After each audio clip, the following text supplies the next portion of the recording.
A man dreams of becoming a knight but always falls short. How far can he go when failure is just the beginning? Let's dive into this medieval manhwa where death becomes his ally.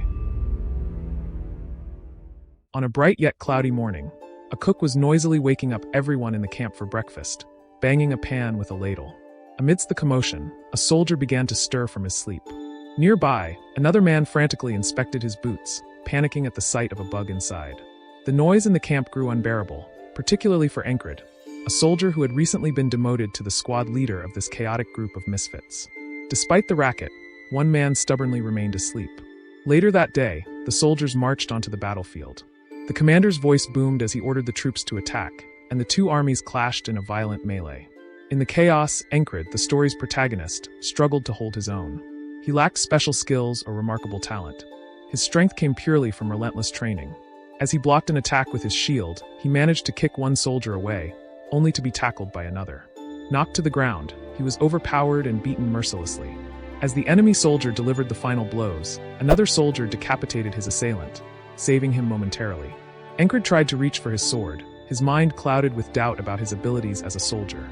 Amid the chaos, as arrows flew and struck soldiers around him, he questioned whether his dream of becoming a knight was forever out of reach. Despite the ridicule he had endured and the voices that told him his aspirations were unattainable, Encred clung to one truth. As long as he could hold a sword, he would pursue his dream. But fate had other plans.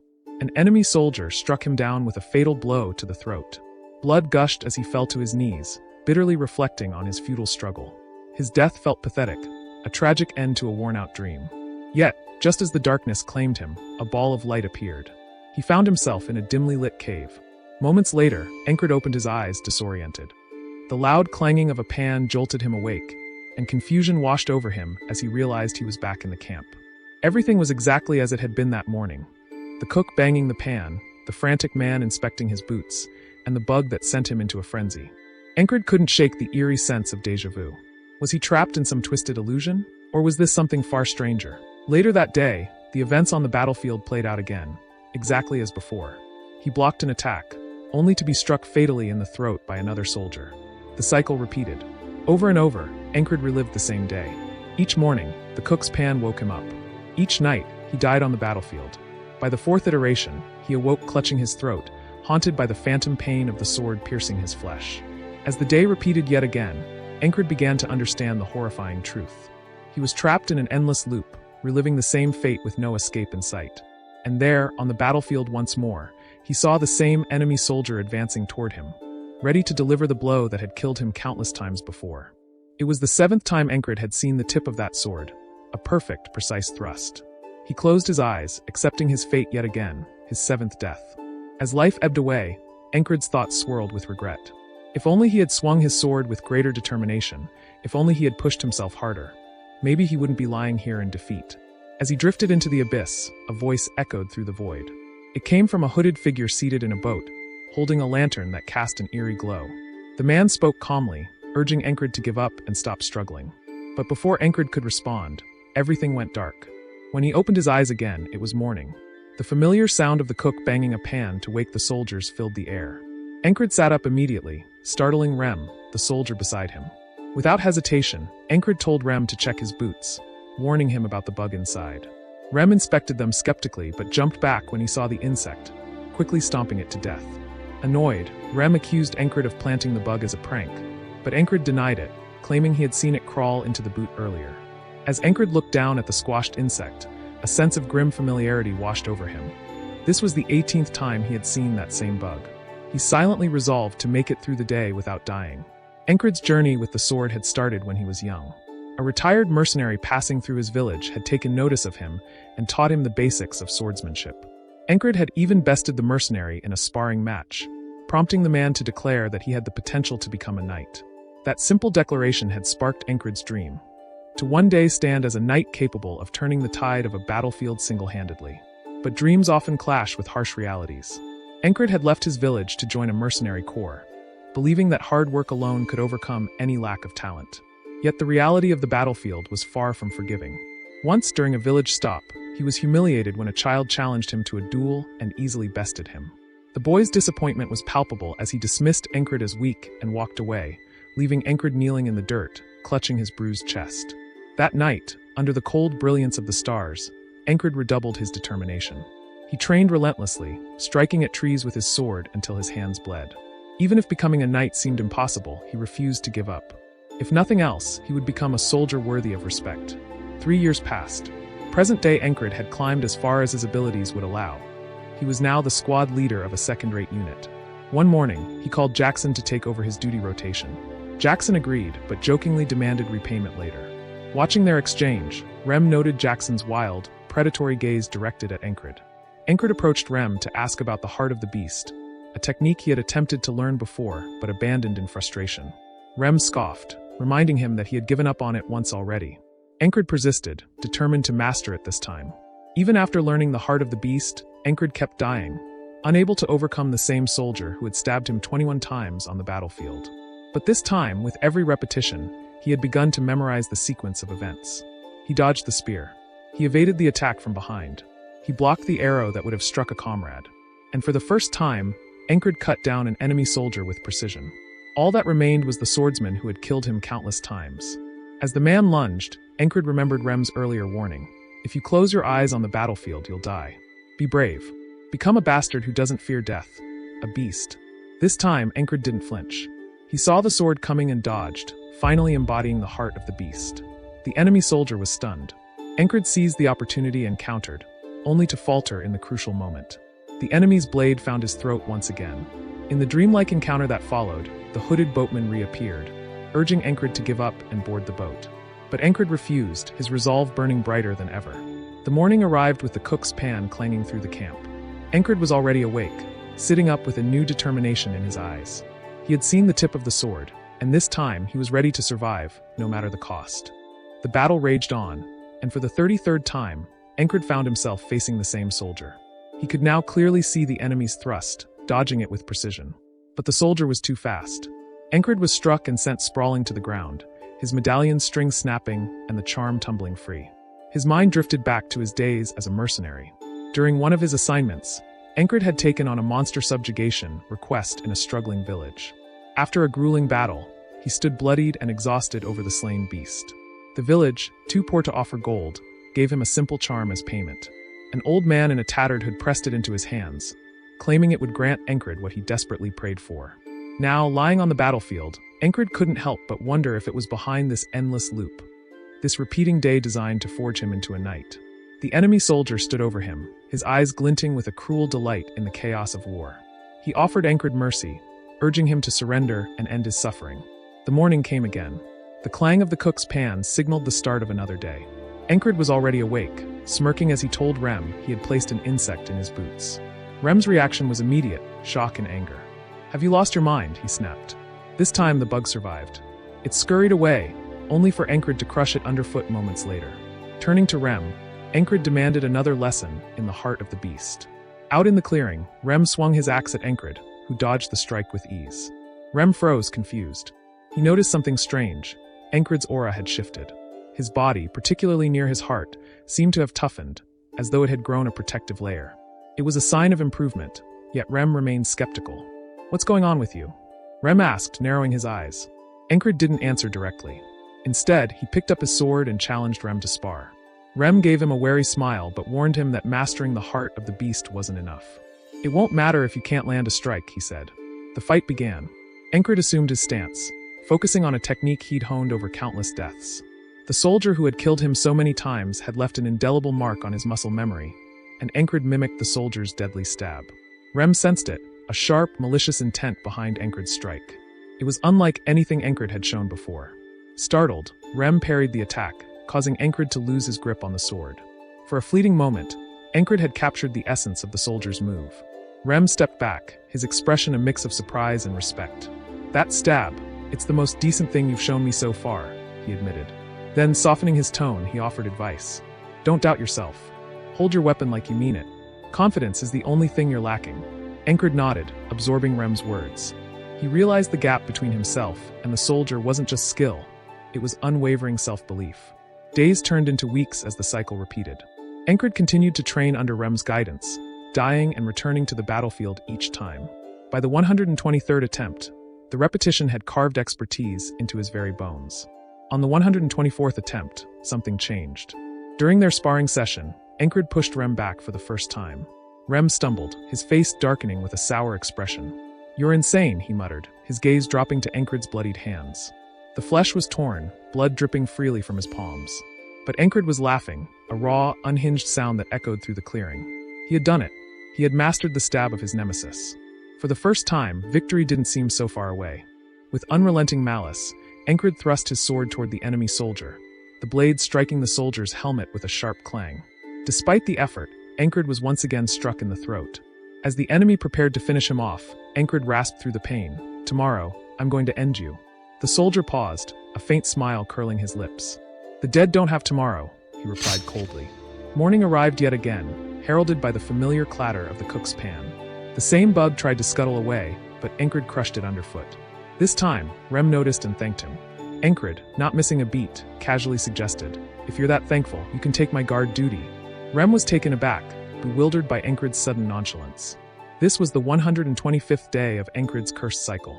He called out to Big Eyes, one of the squad members, and asked him to fetch a shin guard, a shield, and a dagger, promising to pay him later.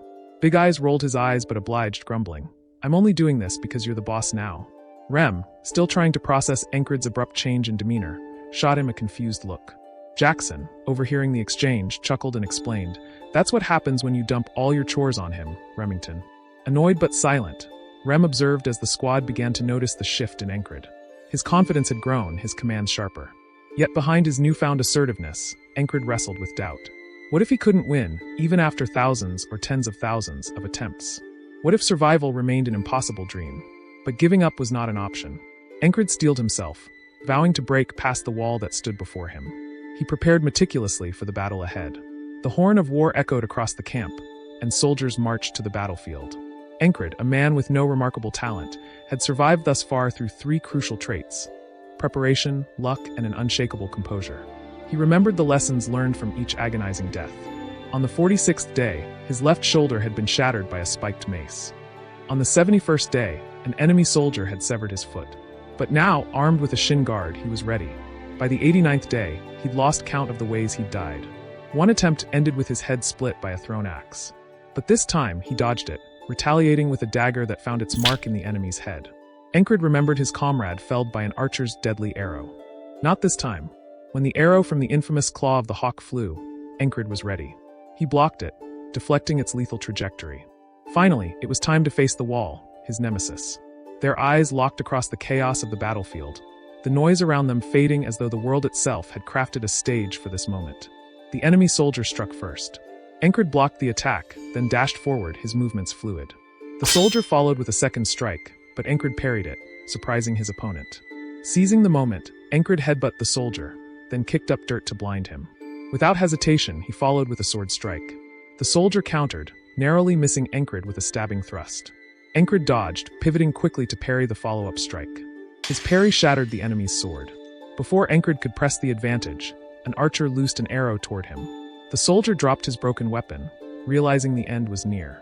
But as the arrow neared Encred, an axe hurtled through the air, shattering it mid-flight. Taking the opening, Encred thrust his sword into the soldier's throat.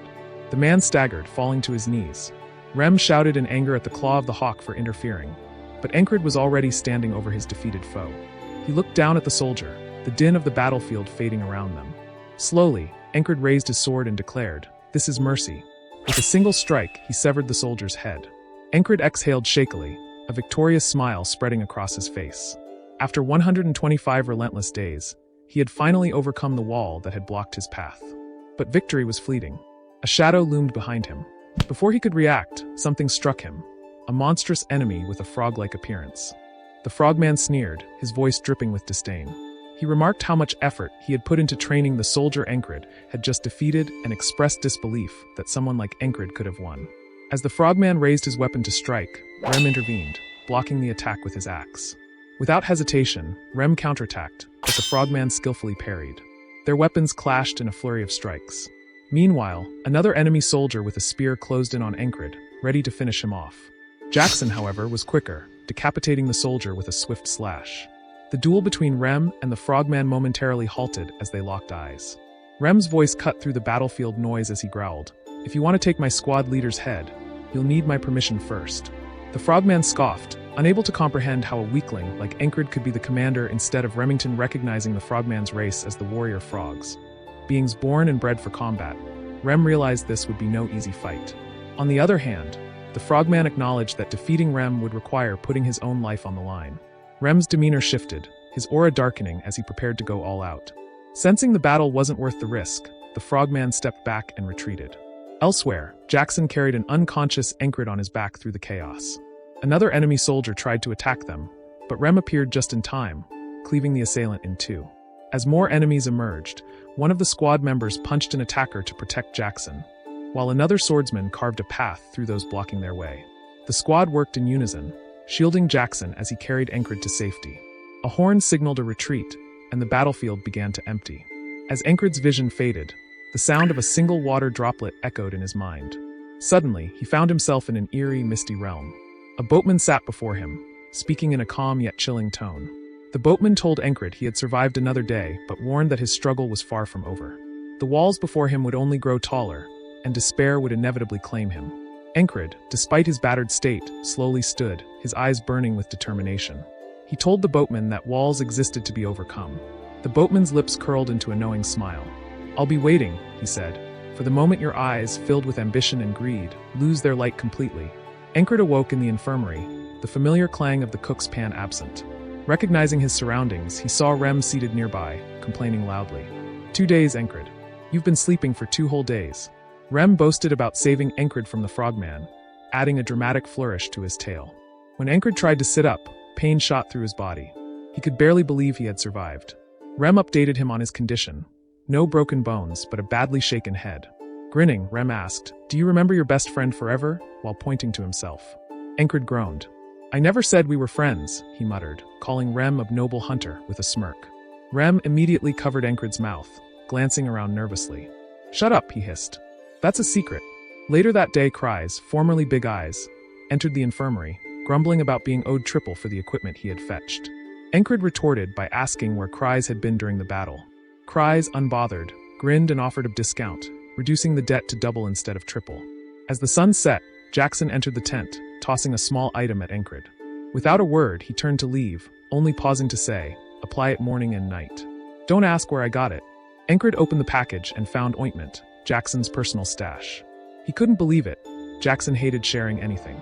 Auden, another squad member, was near the bed, crying and praying for Encred's recovery. Encred sighed and told him to leave. "I'm not dead yet," he said bluntly. That night, as the infirmary grew quiet, Encred reflected on his squad's behavior.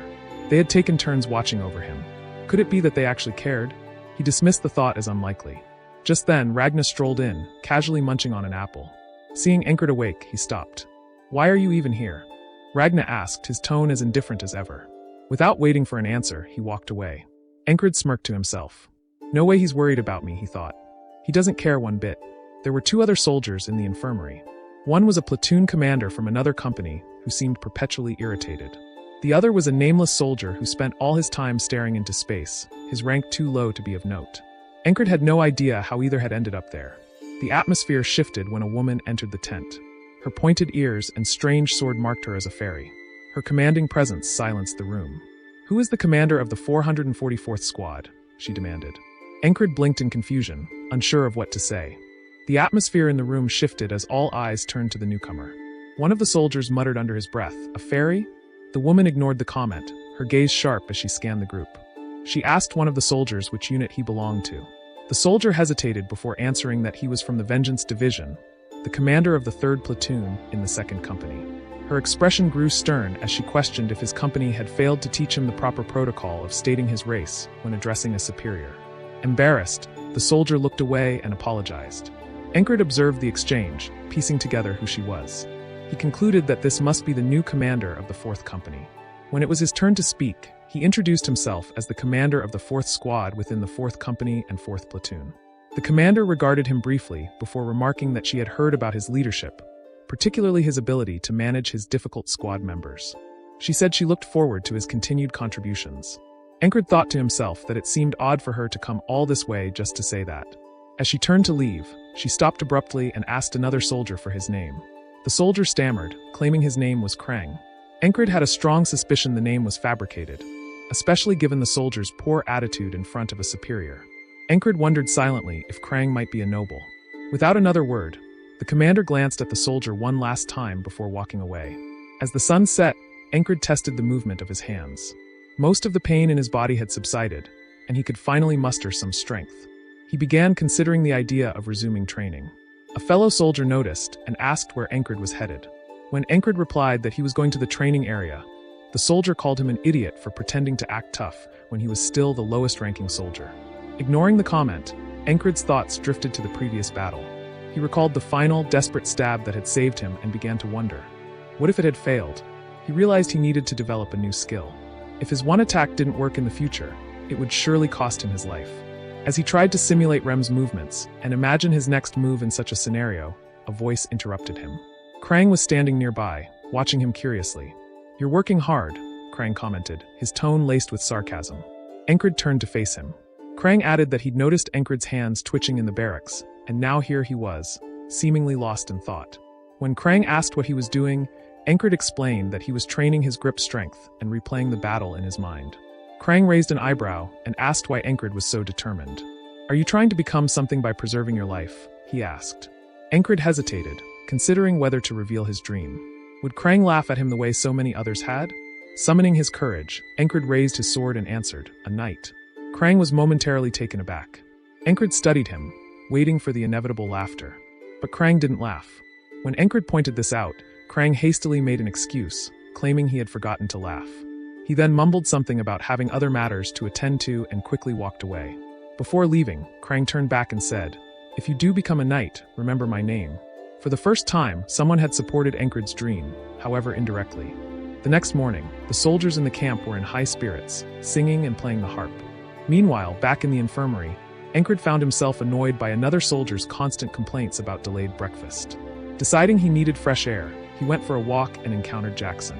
Jackson asked about his injuries, and Encred thanked him for the medicine, admitting that it had worked well. Jackson brushed off the gratitude, telling him to recover quickly and rejoin the squad. That night, Krang bid Encred good night before leaving. It had been a day of recovery and introspection, but Encred felt restless. The next morning, he awoke to the familiar tune of the wandering minstrel. The same soldier from the previous day resumed his complaints about breakfast, grumbling loudly. Encred, irritated, thought to himself how obnoxious the man was. But then something clicked. The events of the morning felt eerily familiar. Testing his theory, Encred retraced his steps, asking Jackson the same questions he had the day before. Jackson responded exactly as he had before. It became clear to Encred he was reliving the same day. He remembered the boatman's cryptic words about another wall that would try to stop him. Was this what he meant? Had Encred died in his sleep without realizing it? Determined, Encred resolved to face this new challenge. As night fell, he began piecing together the puzzle. He reasoned that if someone were killing him, it had to be a hidden assassin, someone who knew the layout of the camp and could move undetected. One suspect came to mind, the commander. Her agility and stealth as a fairy made her an ideal assassin. He theorized that her earlier visit was to scout the location of her target. Encred devised a plan. He would scream as soon as he saw her enter the infirmary. But before he could act, a sharp pain in his neck stopped him. A large needle had struck him, and he realized he was paralyzed. Unable to speak, Encred watched helplessly as the platoon commander was struck in the throat by another needle. His eyes darted to Krang's bed, where a hooded figure stood. The assassin moved with precision, stabbing Krang in his sleep. Then another hooded figure entered the tent. Encred's breath hitched as he recognized the pointy ears and unique sword. It was the company commander. His suspicions were confirmed. Morning came again, and Encred sat on his bed, listening to the minstrel's song for what felt like the third time in a row. He realized with growing frustration that escaping this cycle wouldn't be easy. Despite staying alert every night, he had yet to detect the presence of the assassin before it was too late. His thoughts wandered to the company commander. Even if he managed to stop the assassin, facing her immediately afterward would be an entirely different challenge. Encred couldn't help but feel helpless, a sensation he had experienced only a few days earlier. But he reminded himself that he had prevailed back then, and as long as he didn't give up, he could find a way to win again. Determined, he yanked the blanket off the Vengeance platoon commander, startling him awake. The commander, enraged, accused Encred of losing his mind and mockingly asked if their training now involved catching cockroaches with swords. Smirking, the commander added that such a task suited low-life soldiers like Encred. Encred shot back with sarcasm. remarking that he hadn't realized the commander cared so much about him. Caught off guard, the commander stammered that he had been cursing, not complimenting. The exchange caught Krang's attention as he entered the tent. He hesitated, noting the tension between them, and asked if he should return later. Encred waved it off, inviting Krang inside. Observing how the assassin had looked at Krang during previous nights, Encred felt increasingly certain that Krang was the target. This raised more questions in Encred's mind. Who exactly was Krang? Still, Encred decided not to pry. He reasoned that much like the misfits in his own squad, people often had things they weren't willing to share. Instead, he asked Krang directly, "What are you?" Krang gave him a cryptic answer, saying it wasn't something he could reveal. When Encred pressed further, Krang explained that it was a long story. Encred guessed that Krang might be a noble, judging by his refined appearance, but he chose not to push for more. The Vengeance platoon commander, however, was less understanding. Outraged, he berated Encred for accepting such a vague answer and demanded to know where Krang was really from. With an accusing tone, he asked Krang if he was a spy from another country. Krang's expression hardened as he fixed the commander with a sharp glare. The commander fell silent as Krang approached him and firmly declared that he had never betrayed the kingdom and never would. Encred watched closely, noting the aura of authority in Krang's demeanor. Though Krang didn't seem like a knight, having been powerless against the assassin, Encred was convinced that Krang was hiding something significant. That night, Encred remained vigilant.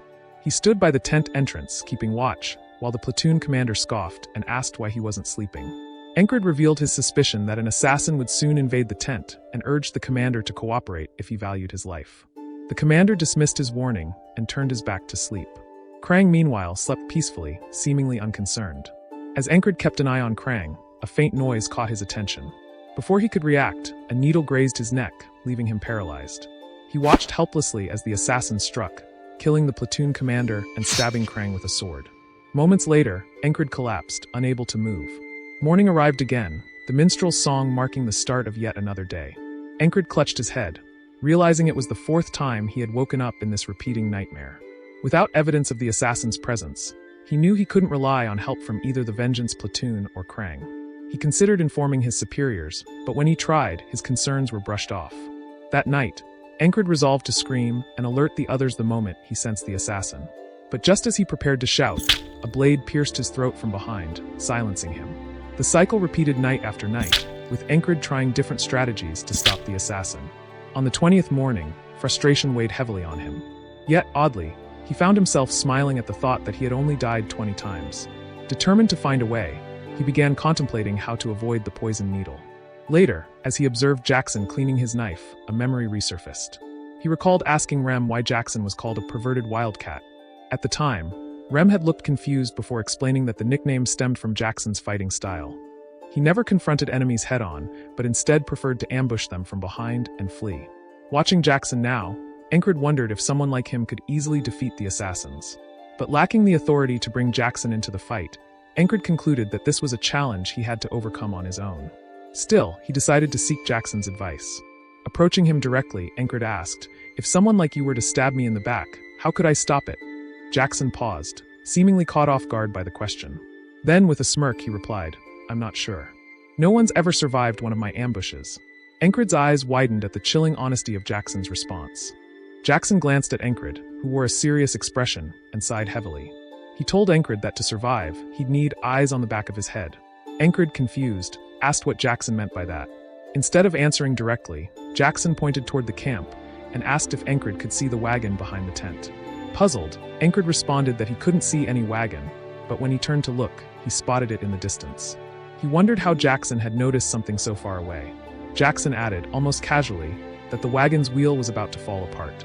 Before Encred could question him further, the wheel suddenly detached, and the wagon collapsed. Stunned, Encred asked if Jackson was some kind of prophet. Jackson rolled his eyes and quipped that Encred must have been spending too much time around Rem to think such a thing.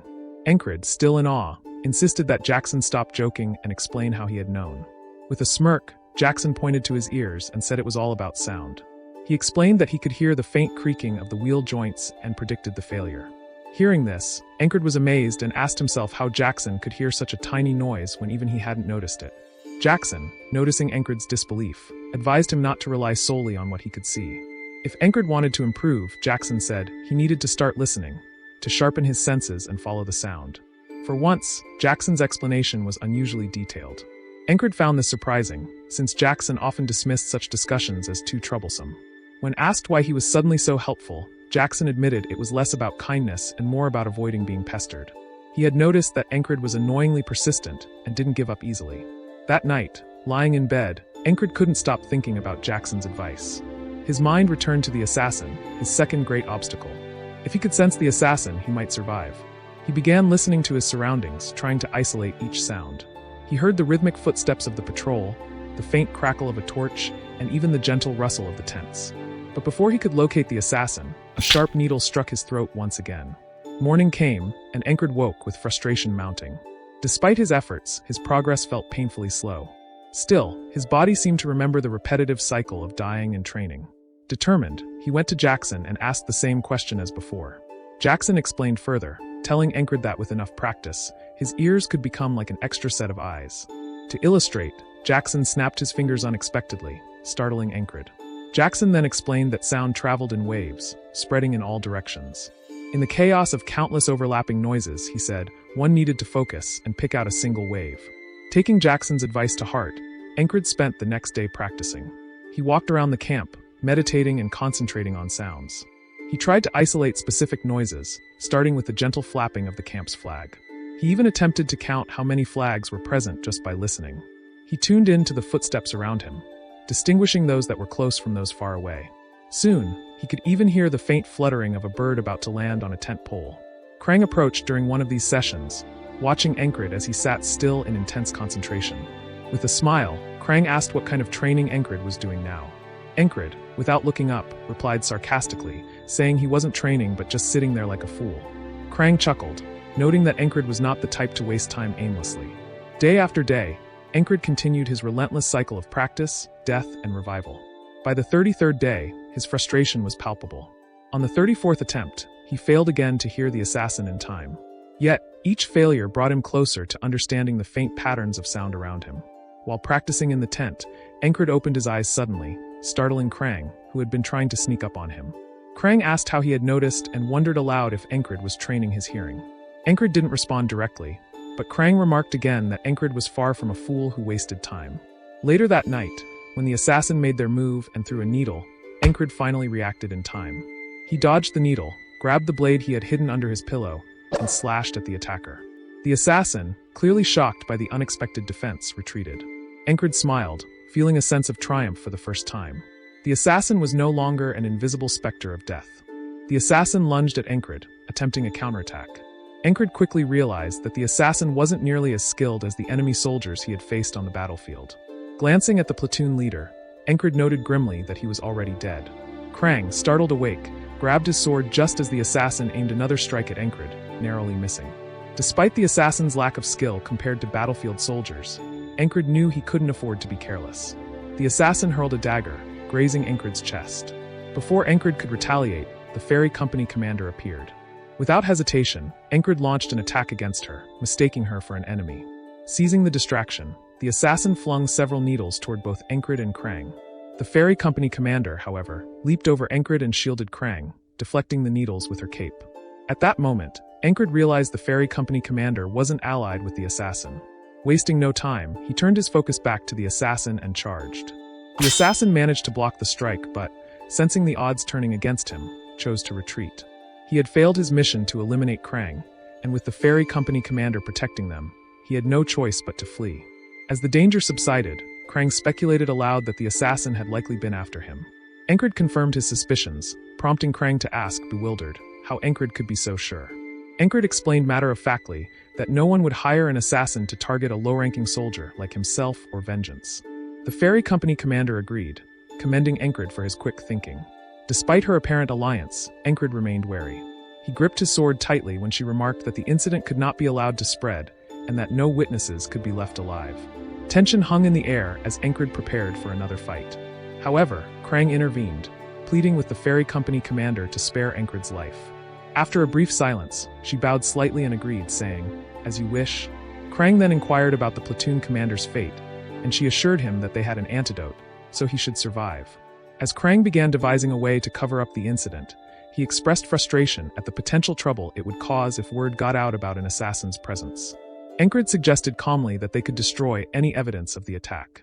Together, they set fire to the infirmary, ensuring no traces remained. The blaze sent the camp into chaos as soldiers scrambled with buckets of water, trying to extinguish the flames. Watching from a safe distance with vengeance, Encred stood silently, satisfied that the traces of the assassin had been erased. Later that night, Krang and the ferry company commander walked through the forest. She noted that if Encred hadn't slowed the assassin, Krang would likely have died. She asked Krang if his attitude toward Encred had changed because of this incident. Krang admitted that it had. He found Encred intriguing in a way he couldn't quite explain. The ferry company commander observed him in silence before they continued walking toward the horizon. In an unknown, shadowy place, a mysterious scythe stood in the middle of a pond before vanishing into thin air. Somewhere nearby, Encred stood on the water's surface, facing a boatman who addressed him ominously. The boatman told Encred they would meet again. Without hesitation, Encred replied, "Anytime." The following morning, Encred reflected on the previous night's events. He realized he could sense most things around him, but had been unable to detect the ferry company commander's presence. As he prepared to return to his squad, he was relieved that his injuries were minor and wouldn't delay him. Vengeance approached, asking why Encred had saved him from the fire.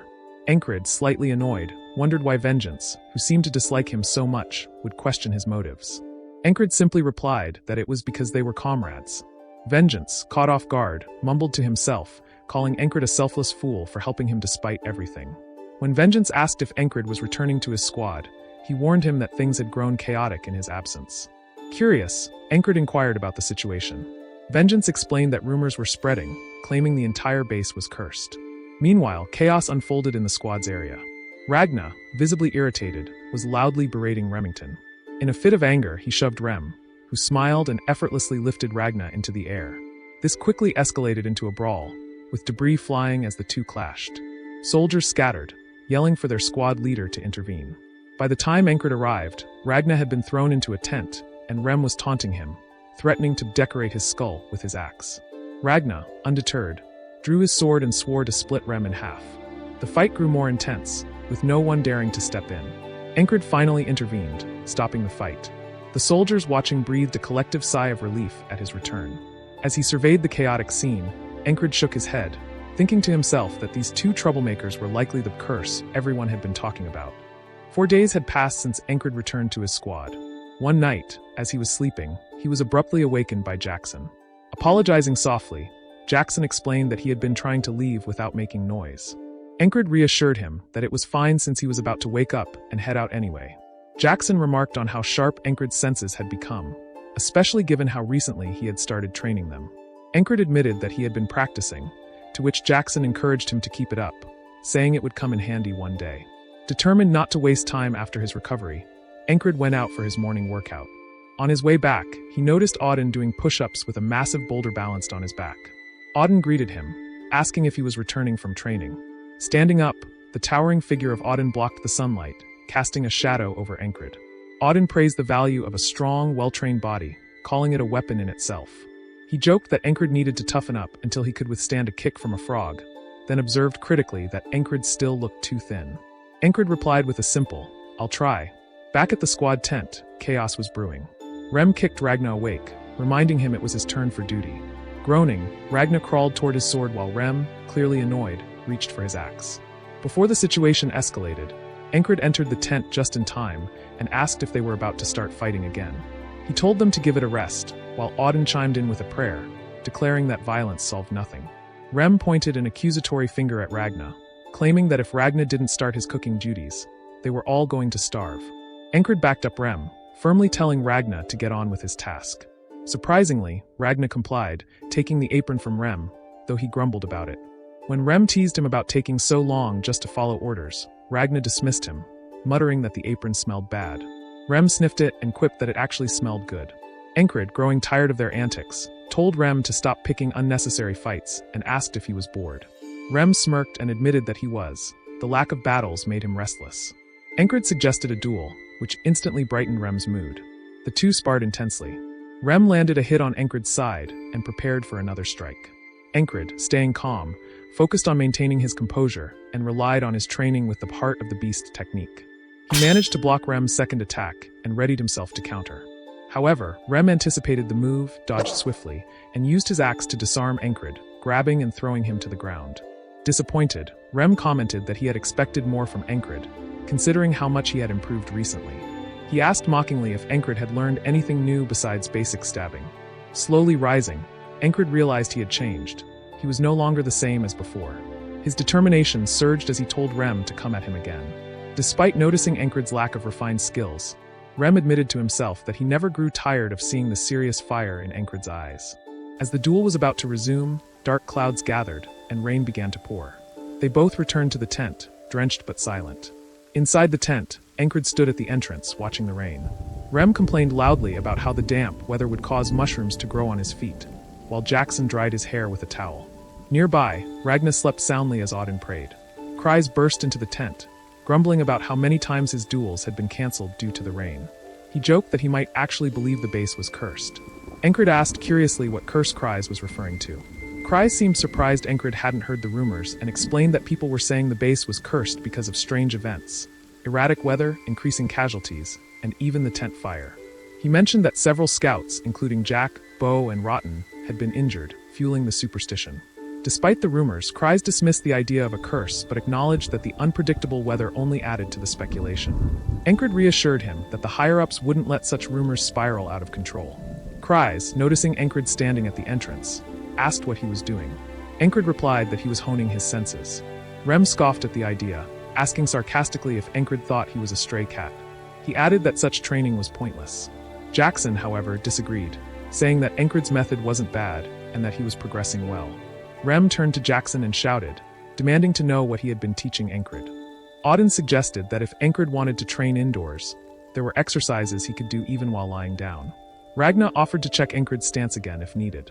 Meanwhile, Rem glanced at the others, realizing they had all noticed the same thing about Encred. Something was different. Elsewhere, in the commander's tent, a meeting was underway.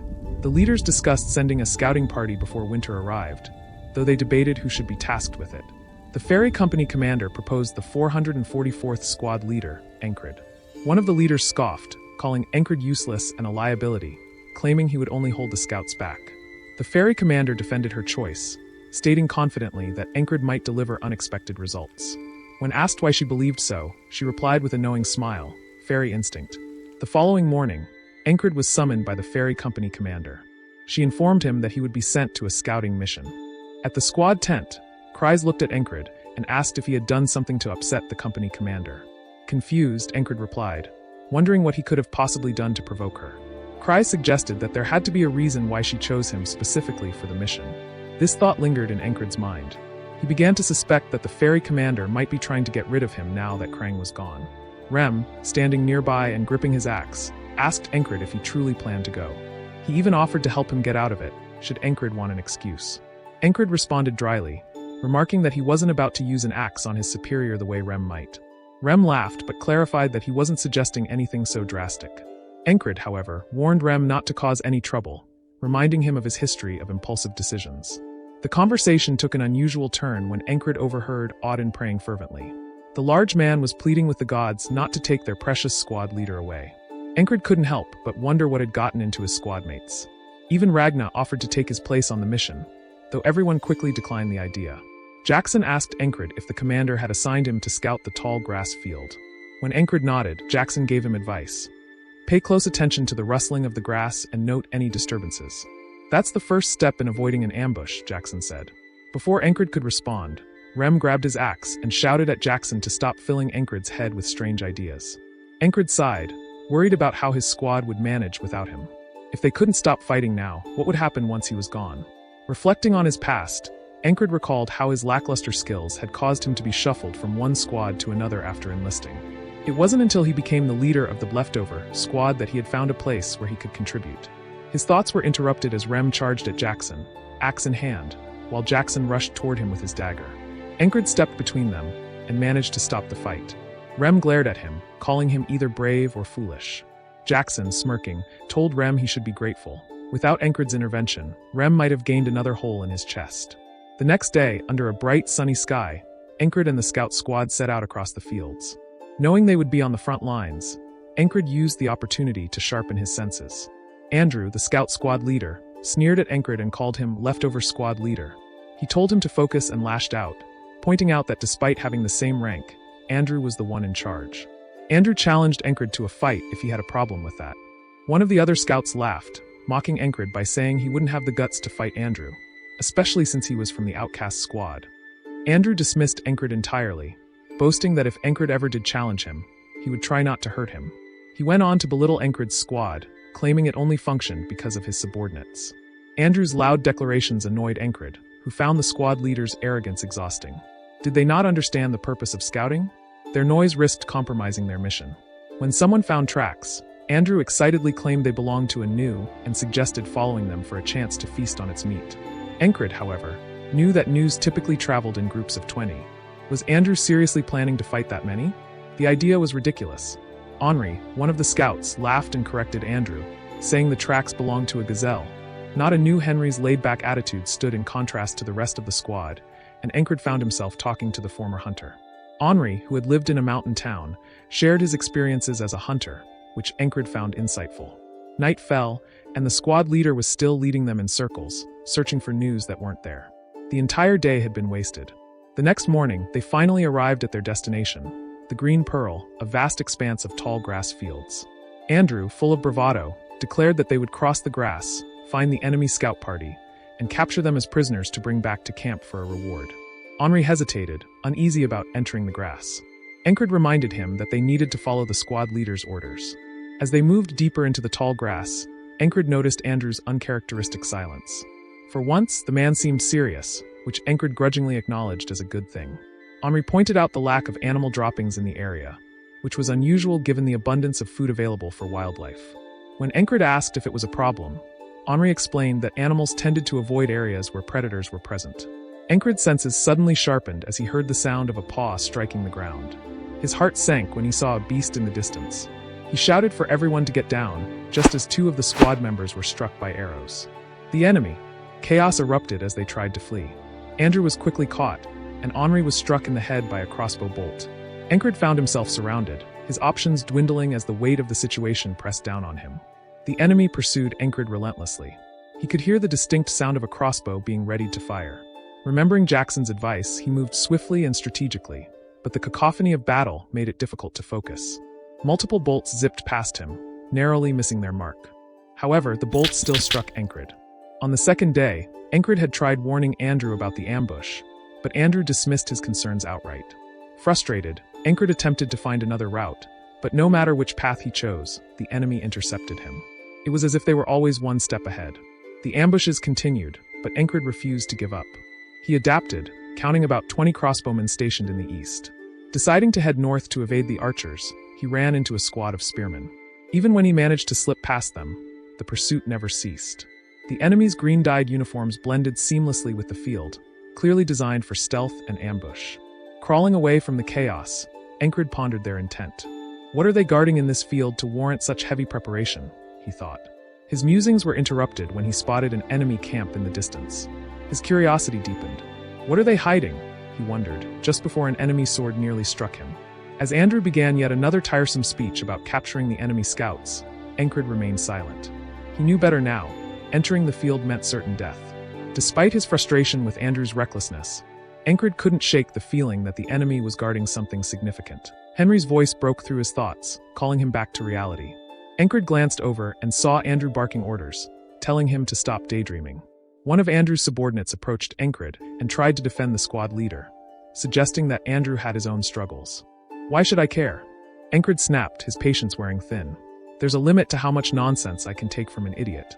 The subordinate bristled at Encred's tone, but before he could respond, Encred added, Aren't you tired of licking the boots of a childish squad leader? The insult struck a nerve. The man grew visibly agitated, but Encred had no intention of backing down. I'm done with this, Encred declared firmly. Andrew overheard the exchange and, with a menacing glare, drew his sword. Are you disobeying my orders, Encred? He demanded. Encred met his gaze without flinching. From now on, I'm giving the commands, he replied. The squad fell silent, stunned by the bold declaration. Andrew, however, was far from amused. He sneered and said he would allow it, if Encred could defeat him in a duel. Andrew raised his sword, his confidence palpable. Encred, observing his physique and eagerness, surmised that Andrew might be a fallen noble. Andrew, in turn, sized Encred up with disdain, calling him a pathetic soldier who lacked skill yet somehow held a high rank. "You're just a loser who doesn't train but expects to be paid," Andrew scoffed. "I'm nothing like you." Encred scratched his head, clearly irritated. "Whatever you are," he said, "I can't keep following your orders." Andrew lunged at him, but Encred was ready. With a swift parry, he deflected Andrew's attack and delivered a powerful blow to his stomach, sending him to his knees. The squad stared in disbelief. Andrew, who had always been domineering, had been taken down in a single move.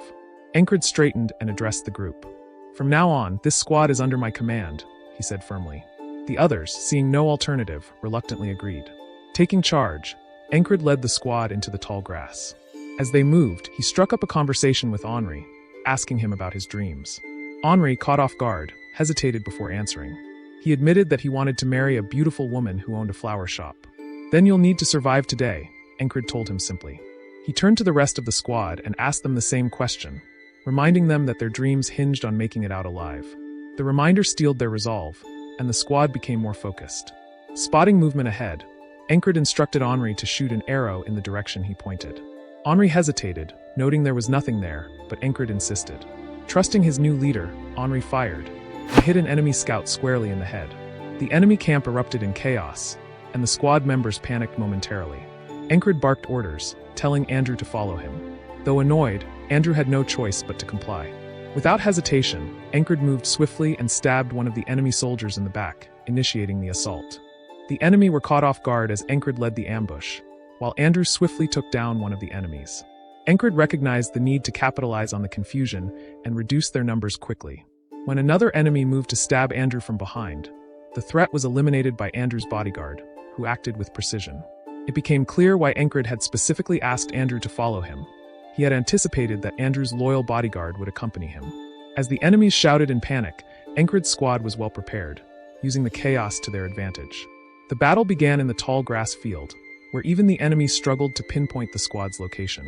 The initial discovery of Encred's group by the enemy had been sheer coincidence, triggered by the beast they were chasing. This time, however, the enemy's focus on pursuing the beast worked in the squad's favor, allowing them to execute their ambush undetected. Encred decided to let the beast live, recognizing its indirect role in their success. Once the enemies were defeated, Encred wasted no time. He ordered the squad to move immediately. As they advanced, the beast followed Encred, seemingly drawn to him. Despite their victory, the squad had lost one member. Encred felt the weight of that loss. He knew it was nearly impossible to save everyone, even after countless death loops. Yet this time, they had the highest number of survivors. As they continued, Encred's accumulated knowledge from the loops allowed him to navigate precisely. He had memorized the locations and numbers of enemy soldiers, including the 30 crossbowmen stationed nearby. Using hit-and-run tactics, the squad targeted spearmen to slowly break free from the enemy encirclement. Andrew's bodyguard grew concerned, noting that Andrew was pushing himself too hard. He insisted they needed to escape before sunset, but Encred disagreed, saying they had to press forward. When the bodyguard voiced his complaint, Encred cut him off sharply, refusing to entertain any dissent.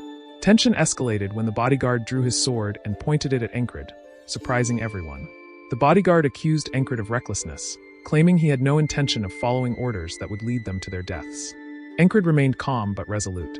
He explained that retreat was no longer an option. "The commotion we've caused will draw the enemy to where we came from," he said, gripping the bodyguard's arm firmly. "Let's make one thing clear. I want to survive, too." Andrew watched the exchange in silence, reflecting on his earlier assumptions about Encred. He had dismissed him as useless, much like his own father, who had squandered their family's wealth and given up on everything. But now, Andrew saw something different, a man determined to carve a path forward. With newfound respect, Andrew declared his trust in Encred. When his bodyguard protested, Andrew cut him off, saying firmly, "Encred is the captain now. We follow his lead." Encred crouched and motioned for the others to do the same. "Stay low and follow me," he instructed.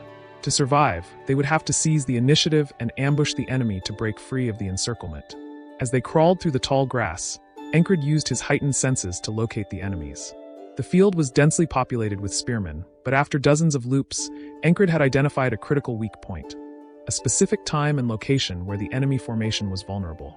The squad held their breath as a group of enemies passed by unnoticed. Once the danger had cleared, they resumed their movement. Darkness fell as the sun set, and the squad finally reached the enemy camp. Their initial relief turned to despair when they realized the grim truth. They had avoided countless enemies, only to end up in the heart of the enemy's territory. The squad felt helpless, but Encred's determination didn't waver. The camp held a sinister air, with a torn and peculiar flag standing in its center. Encred understood now why escape from the field had always been impossible. The soldiers of Aspen weren't just defending the field, they were silencing everyone who entered it. Whatever they were hiding here, it was dangerous enough to kill anyone who got too close. As the squad entered the camp, he remained convinced that a way to escape would reveal itself. Encred and the squad approached the enemy camp cautiously, their plan clear. They intended to set the camp ablaze. As they moved deeper inside, Andrew's bodyguard, Mac, voiced his concerns. He complained that going further would only get them surrounded and killed. Encred stopped and turned to him, asking for his name. When Mac begrudgingly answered, Encred made it clear he wouldn't tolerate disobedience. Mac bristled at the remark, but Andrew intervened, ordering him to be quiet and follow. Reluctantly, Mac obeyed, knowing full well that without Encred, they would be hopelessly lost. Despite his reservations, Mac grudgingly placed his trust in Encred's leadership. Encred led them to one of the tents, slicing through its fabric with his sword. As they entered, Mac was surprised to find the tent empty. They pushed further into the camp, weaving through its eerily quiet paths. Mac's unease grew. How did Encred know where to go? He muttered to himself that this was reckless. Strolling through an enemy camp without encountering a single guard seemed too good to be true. Finally, the group reached the center of the camp, where a strange, tattered flag fluttered in the dim light. Encred motioned for the others to stay back and approached the flag cautiously. He had infiltrated this camp countless times before, each failure teaching him something new. The moment he touched the flag, it became clear why the Aspen soldiers had been so intent on protecting this field. This flag was their secret. As if on cue, the entire camp seemed to stir, their focus drawn to the flag. Encred's suspicions were confirmed. The soldiers' top priority was to safeguard it. Mac's confusion deepened. How had Encred known about the flag? Had the ferry company commander told him? She was the one who had assigned this unknown, unassuming man to their squad. Could this entire mission have been a secret directive from the start? Mac's thoughts raced. Suddenly, Encred spoke, his voice cutting through the tension. If we set the flag on fire, they'll be too busy protecting it. That's our chance to escape. Encred quickly split the squad into two groups, one to act as bait and the other to ignite the flag. To his surprise, Mac volunteered to join the bait group. Encred raised an eyebrow, puzzled by Mac's sudden cooperation. For someone who had done nothing but complain, Mac now seemed oddly eager to help. Still, Encred wasn't about to question it. This shift worked in his favor. The plan unfolded swiftly. Mac led the bait group, hurling a rock that struck one of the soldiers. As expected, the Aspen soldiers grouped up and pursued Mac's team, leaving the flag exposed. Encred wasted no time, grabbing a torch and rushing toward his target. But just as he neared the flag, a soldier appeared beside him, sword drawn and ready to strike. The attack came without warning. Encred barely dodged, but the torch was cut in half. Staggered, he stared at the soldier. There had been no sound, no hint of the man's presence. This wasn't just any soldier. This one was different. Encred steadied himself, assessing his new opponent. This was the first time he'd encountered this particular enemy, and he could tell the man was formidable. As the soldier advanced, Encred muttered under his breath, "They're late." The soldier hesitated, confused by the statement, before noticing the tent beside them engulfed in flames. Alarm rippled through the camp as the fire spread, and Andrew's group was spotted. The soldier turned his attention to the blaze for a split second, giving Encred an opening. Seizing the moment, Encred shifted into a stance designed to maximize his speed. He saw the perfect gap in the soldier's defense and lunged with everything he had. But before his blade could connect, the soldier dodged with unnatural speed, almost as if he had teleported. Encred stumbled, blood seeping from a cut he hadn't even registered until it was too late. The stab had been flawless, perfect even, and yet it wasn't enough. As the pain set in, Encred's mind raced. He had fought his way through countless ambushes, endured endless deaths, and survived against overwhelming odds to reach this point. But now, staring down this opponent, he realized that this man was the true wall of today. Encred touched his wound, the sticky warmth of blood grounding him. He knew he would die here. He would have to start again, repeating the day, reliving every death, and struggling once more to overcome this challenge. Yet, to the soldier's surprise, Encred began to laugh. It wasn't a laugh of despair, but one of exhilaration. He wasn't afraid, he was thrilled. This enemy wasn't just another obstacle. He was the next great hurdle to overcome. With renewed resolve, Encred tightened his grip on his sword and prepared for the enemy's next swing. Encred raised his sword just in time to block the enemy's attack. He countered with a quick strike, but to his surprise, the enemy parried it with ease. The clash of blades rang out as the enemy followed up with an overhead swing. Encred dodged, narrowly avoiding the deadly blow. Another awkwardly angled swing came his way, and he evaded again. The enemy's blade came for his head, forcing Encred to block once more. Each strike was fast and precise, leaving him no room to retaliate. Encred's confidence began to waver as he realized the vast gap in their skills. He stepped back, assessing his options, and hurled a dagger at his opponent. The enemy deflected it effortlessly with the back of his hand, leaving Encred stunned. Before he could recover, the enemy lunged forward with a thrust aimed at his chest. Encred twisted out of the way, the blade missing him by mere inches. Flames crackled around them, spreading through the camp. Someone in the background poured oil near the flag, and soon, it erupted into flames. A soldier yelled for the platoon commander, warning him of the stakes. Mitch Hurrier, the platoon leader, turned his attention to Encred. His eyes narrowed as he silently vowed not to fall so easily. Encred stood firm, gripping his sword tightly. The firelight danced across his determined expression. To his surprise, Mitch suddenly stepped back. "We'll meet again," Mitch said, his voice calm but resolute. Encred hesitated, confused by the retreat. His thoughts raced. Why is he backing off so easily? Was he not the wall I needed to overcome today? But he quickly dismissed the doubt, knowing he still had much to learn and improve. Andrew's voice cut through his thoughts, calling for him to retreat. Encred cast one last glance at Mitch. Their eyes met, a silent challenge passing between them, before Encred sheathed his sword and ordered the squad to retreat. Behind them, the enemy soldiers scrambled to extinguish the flames consuming their precious flag.